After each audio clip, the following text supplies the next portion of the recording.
Alright, Evie and I are back with another Destiny 2 video, and this time I wanted to talk about a news development, and Evie's gone. Okay, that's all the time she had. She's a very busy corgi, so what can I say? I wanted to talk about this newest development that Bungie has hired someone higher up in the Resident Evil franchise. That would be Peter Fabiano from Capcom. He has been there for 13 years and just left his job to head to Bungie. Most recently, he worked on, he was a producer slash director on Resident Evil 7 and Resident Evil Village. Oh, she's back. Okay. And that has gotten many people thinking about Destiny kind of doing more stuff with horror, with him coming on board. Obviously, I'm going to have the disclaimers here that he is just one guy, and we do not know exactly what role he has. He's not exactly coming in to be like game director of the franchise or something and dictate, the whole direction of the series moving more towards horror or something like that.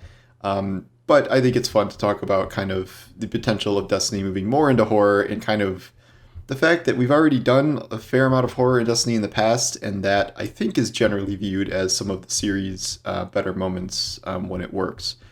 I'm not expecting full Resident Evil style horror here, and I do not think Destiny is going to be going M-rated anytime soon.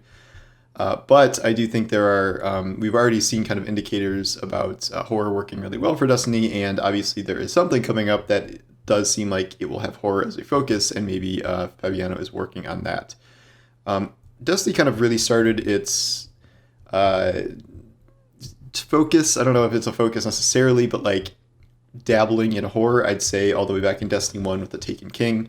That was supposed to be kind of a darker turn for Destiny, whereas Destiny 1 vanilla, I barely even remember the storyline of Destiny 1 to vanilla. It was getting the thing from the Black Garden, and I don't even think they really understood what they were doing with that whole storyline. That wasn't even a storyline. It was kind of just the remnants of the old storyline that got ripped out that they had to put back together. So the Taken King was the first time they really got to tell kind of a story in full, and that brought us the Dreadnought, which is a hive-infested super ship, and the idea of the Taken and sword logic and Oryx and kind of moving between realms.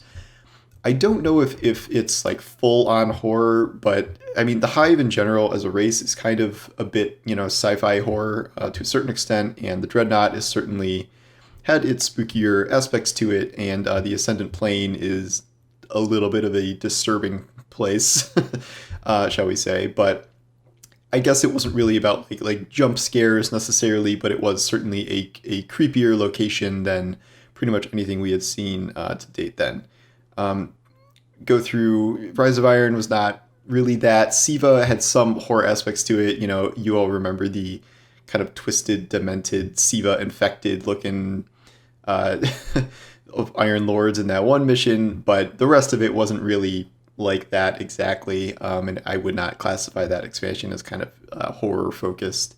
Destiny 2 Vanilla arrives, and that was not really horror. It was just kind of a military campaign versus the Cabal, but Forsaken was just straight up a murder mystery, not maybe horror specifically, but the Scorn arrived, and the Scorn were pretty at least horrifying. And if we're talking about Resident Evil, some of the monsters in Resident Evil, I'd say they're the most similar to Scorn designs. And the Scorn are kind of a blur because we've killed so many of them at this point. But you get up close and personal with the Scorn, and they are messed up, and they have some of the most disturbing character designs we've ever seen in the series. So I thought that stuff with all the Barons was really good, but again, it wasn't really atmospherically, Forsaken wasn't really, I wouldn't call it horror because, the Tangled Shore isn't a very scary place. The Dreaming City is a gorgeous, beautiful place, and even if it's corrupted by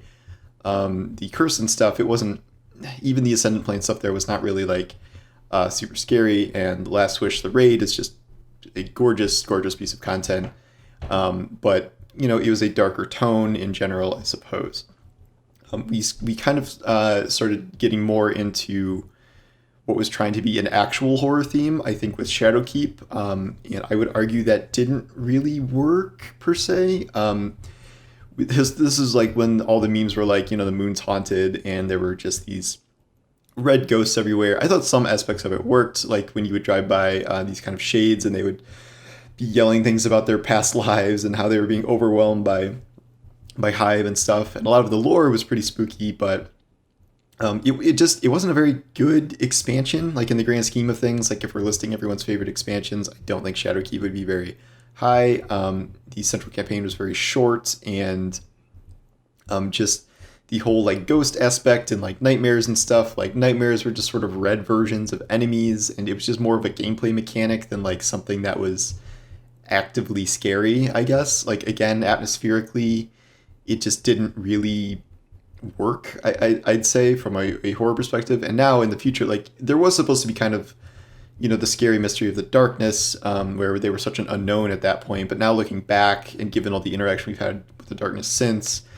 it almost seems like less scary now in hindsight, because the darkness, this is, I think, a kind of core problem with Destiny right now, is like the darkness is here, and it's like done things, and it's done like some kind of bad things, like absorbing a bunch of our planets and moons and things. But the darkness itself is still not really scary. Like we're using the darkness, we're using stasis. When they appear to us, it's in like garden fields, like as ourselves. Like it's not, outside of the big kind of hooded statues, it's not very spooky. And we haven't had any kind of elaborate sections within darkness ships other than very, very brief missions here. And the darkness, we know, did not arrive with like a new scary race of enemies. They are just sort of paracausal triangles in and of themselves. So we didn't get a spooky race there. This led to Beyond Light, which is not horror focused at all. Like the darkness is obviously a part of that expansion, a big part, given that it gifted us stasis and gifted the Fallen stasis. But the whole fight with Aramis is kind of more of a Gaul type thing, where it was a, more or less a military battle. And like, yeah, there were instances where you would commune with the darkness with, the different things on Europa. But I mean, that wasn't really the point of it. Like Europa was not a very scary place. It's a great zone. I like it a lot. It just wasn't scary. This all leads us to where we get into true horror, I think, for the first time, which was Presage, the secret quest last season that was literally codenamed like Ghost Ship when Bungie was working on it. And this, I think, is the first time where kind of everything came together. So we have the Scorn, which I've already talked about, are kind of terrifying enemies, probably the most terrifying enemies that Destiny has.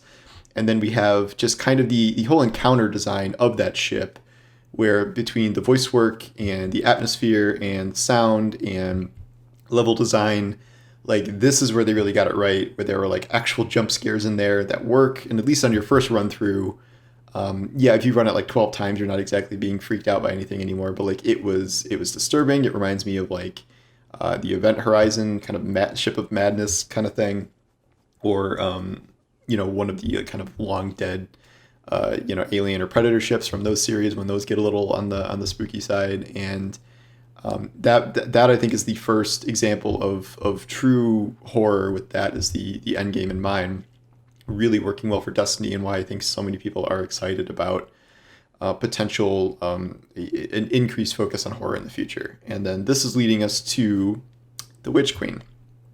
This does seem like it has the most likeliness to be a kind of horror themed expansion. I mean, what we know about it right now is that it is a conflict with Savathun and or Xivu Arath, depending on when that conflict revolves, but very scary hive beings that are kind of masters of manipulation and violence. And the long-term rumor is that this will take place in the swamps of Old Chicago, which is an area that Destiny has been, there was concept art from it from a million years ago. And as we know, Bungie likes to kind of revisit old ideas. Europa was also concepted years and years ago for Destiny 1, and then eventually became a zone.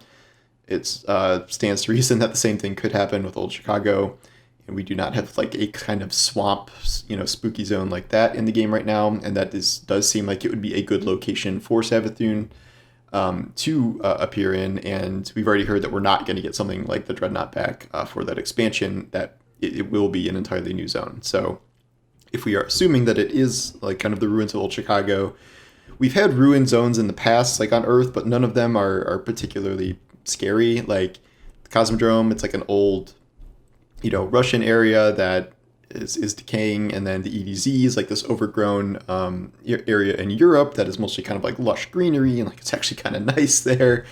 But the Chicago area being kind of engulfed in this like swamp stuff, you can already see from the concept art, it's like pretty. It's like if you were setting a Resident Evil game there, you would not think it was just out of place. Like, so that's where you can see someone like Fabiano coming in, and like this is kind of his vibe, I guess you would say.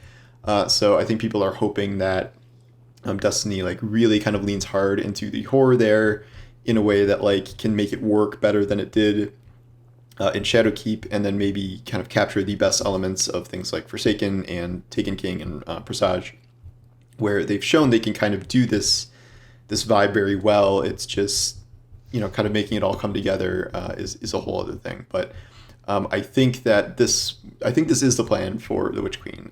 Even if it's not old Chicago, I do think the idea is to make this a more horror-focused expansion, kind of more so than we've seen from any of the other ones. I still don't think Destiny is going to get like M-rated anytime soon and just, horrific violence and stuff, but nor tall vampire women who are rampaging around, stepping on people.